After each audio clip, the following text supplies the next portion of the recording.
C'est le flash info qui s'installe chez vous, mesdames et messieurs, chers internautes. Bonsoir et bienvenue.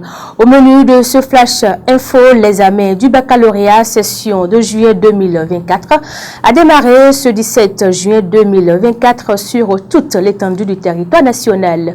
Dans le département du Borgou, le lancement officiel des épreuves a été fait au centre de composition d'Albarika dans la commune de Parakou par le représentant du préfet. Pour le compte de ce examen dans ce département, il faut noter que 7421 candidats planchent jusqu'au jeudi 20 juin prochain.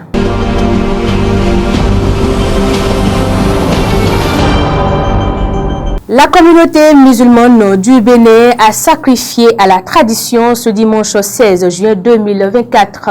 Elle a célébré l'Aïd El-Kébi, communément appelé Tabaski.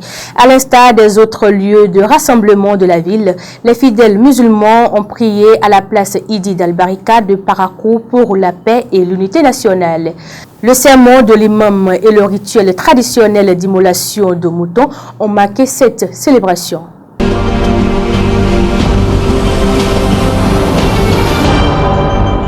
D'une information à une autre, du 7 au 10 juin 2024, le ministère béninois de la Santé a lancé une vaste campagne de vaccination contre la polio chez les enfants sur toute l'étendue du territoire national. Et qui dit réussite de la campagne de vaccination dit grande mobilisation communautaire. C'est à cette tâche que la radio communautaire de Tchaourou FM s'est faite démarquer en s'investissant activement dans la sensibilisation et la mobilisation des communautés dans sa zone. L'engagement dont fait montre cette radio née en 2021 est expliqué par le dynamisme du directeur de cette radio, Polycarpe Rousseau.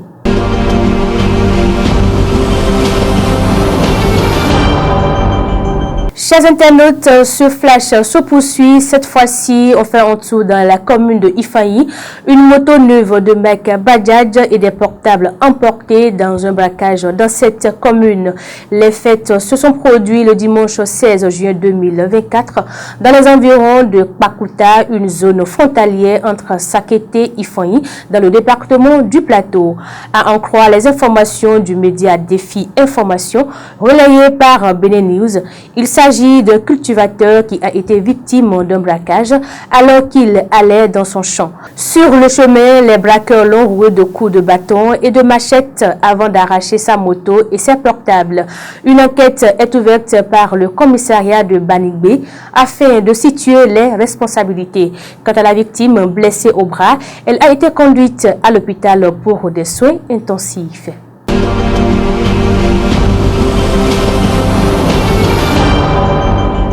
Une dernière information avant de boucler ce tour d'horizon de l'actualité. En Afrique du Sud, Cyril Ramaphosa est réélu président du pays le 14 juillet 2024 par le Parlement.